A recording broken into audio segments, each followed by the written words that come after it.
Welcome to Kimmel's Irish Pub. Time for another movie review. Tonight's movie, we're going back to 2014. We're going to watch Tusk. It's about an American podcaster who travels to Canada to meet this guy, and he gets kind of hooked up into some sinister plot. Has to do with somebody looking like a walrus. That's all I know.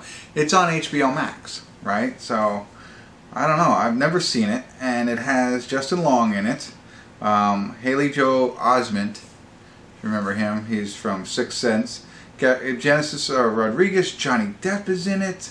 There's somebody else I thought I saw. Oh, Lily Rose Depp is in it. So, and that is it. It says Ashley Green, but it doesn't look like the other Ashley Green that I know.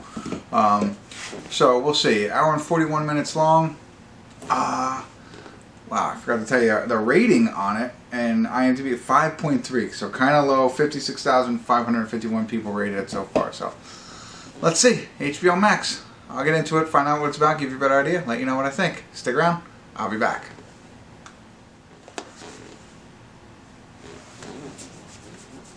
Hey everybody, I'm going to do a quick check-in here. We're watching Tusk. We're at the 51-minute, 55-second mark, just over halfway. Interesting, a little different than kind of what I thought, but not that much. So, Justin Long and Joel, Haley Osment, whatever, they have a podcast, as we know. So they're partners in crime in a podcast where, you know, they just like most podcasts. But they kind of look for strange things and stuff like that and make fun of them. Anyway, they have a guy who's in Canada who, you know, had a sword, that kind of stuff. They make fun of him, and they decide that, well, the idea is that, I forget, Justice Long's character goes to Canada, interviews him, and tries to describe it so the other guy could see it, but not actually see it. So that's their whole thing with their shtick with when they go. He won't travel, but Justin Long will, and he goes there. Anyway, that's the reason he goes to Canada to find this kid. Well, when he gets up there, you know, circumstances lead him to this other guy. Genesis Rodriguez, before I guess, plays his girlfriend, whatever. But he goes up there and he finds this guy. He goes to the bathroom at some point and finds this letter that the guy's like, hey, I got a bunch of cool stories and it would be great to share them with people. So Justin Long's like, okay, I'll go interview this guy for the podcast. It'll be awesome. So he goes there. And, you know, this is where everything kind of changes.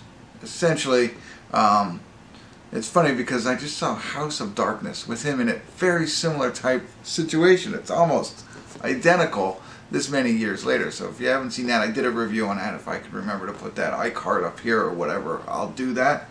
But very similar. And he plays the same kind of guy. Like the overconfident, very selfish. He plays that kind of role really, really well, I think. And sometimes he kind of annoys me. I like him. I like some of his older stuff accepted. But in this, when he plays these kind of, I don't know, self-serving type roles, you don't seem to like him. So I know it's a character. But anyway, that's kind of what he does here. You know, he's not the greatest boyfriend, and he's not the greatest human being, and how he makes fun of people, all that kind of stuff. But anyway, he gets to this guy's house, and things start to change. And really what the guy was talking about, what has led us so far, he talks about his adventures at sea. And he met Ernest Hemingway, and he's telling him all this kind of stuff. Well, then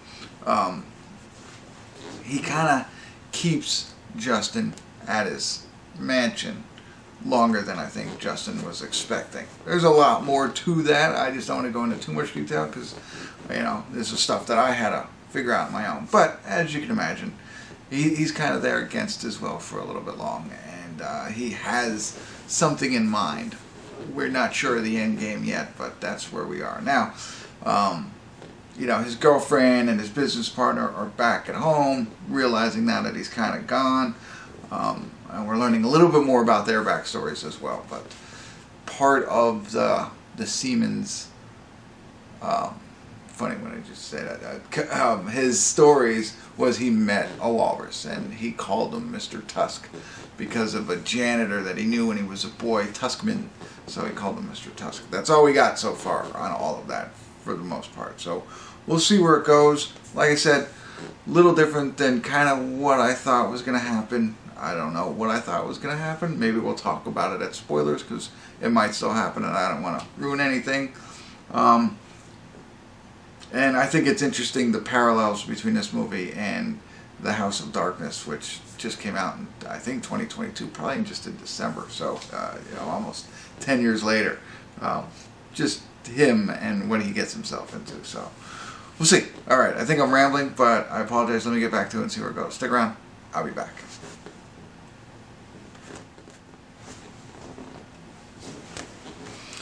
Hey everybody, we're at the credits of Tusk, and just realized as the credits roll that this was directed, edited, maybe even produced, written by, let me just see what else. Yeah, written by Kevin Smith. So I didn't know that, Clerks and everything else that he's done. Because it takes a kind of a twist into more of a comedy, a dark comedy, in the second half of the film. It starts off very intriguing, mysterious, interesting, but then it changes pretty much right after, as usual. Right after my check-ins, it really, that's when everything kind of, goes in a different direction. In a lot of my cases, it's just odd like that. But, like I said, the beginning of the movie had me really intrigued. Wanted to find out, and then when you find out, I don't know, just to a different level than I expected it to go. So, and I don't want to ruin anything for you, but I could tell you this, that the level that they took it to, or the direction that they took it in, took my interest or liking of the film down a couple of notches, So if you prepare yourself for that, realizing that it goes from a mystery into more of a ridiculous kind of comedy, is the way I'll say it, then maybe you'll enjoy it a little bit better. I wasn't ready for that kind of change in direction, so it didn't hit for me on this one. And that's pretty much it. I kind of agree with everybody here on a 5. Had it riding up higher, but like I said, I don't know. But I will go into a little bit more detail here, so if you don't want to hear any more, if you haven't seen it, we can go ahead and cut ties there. But if you want to talk a little bit more, I'd love to share a little bit. Spoiler alert, spoiler alert, spoiler alert. I was going to look up the other movie. One of what happens in this one reminds me of a movie, I want to say it has something to do with $1 million. It had Chevy Chase in it. I want to look it up, but it had, maybe I'll put it in on the screen if I look it up afterwards. Chevy Chase, Demi Moore, the Digital Underground was in it, Dan Aykroyd. I can't remember the name of the movie, but the people in that remind me of this. So if you've seen that movie and you've seen this movie, you're probably maybe making that connection. But I'll put the term in. Hopefully I remember to do that tomorrow. But anyway, so this movie overall reminds me a combination of Misery, if you've seen that, and The Human Centipede, and that movie that I just talked about. Combine those three into this, and this is what you get. However, I've never seen The Human Centipede. I just kind of know what it's about. And I think that one keeps its serious tone throughout. This one does not. Kind of, like I said, gets a little ridiculous in what they decide to do. Right up until the end, when they fight too, it's like, what? Okay, why would that fight happen? That doesn't make any sense. 1. And 2, is there no way to reverse? You know what I mean? And come back from that? If you haven't seen it, you probably don't know, and I don't want to spoil it. I'd like to talk more about the movie without spoiling it. So, I don't know. It's on HBO Max. If anything I said intrigues you, check it out. Like I said, the first half is worth watching. Absolutely. The second half, maybe. If you're prepared, you'll enjoy it. So I just wanted to talk about those couple of extra things in the spoiler alert.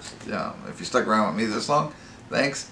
I appreciate it. I will go look up that other movie that I'm thinking of, and I'll throw it in there. So, alright, that's it. Thanks for tuning in. Kimmel's Irish Pub.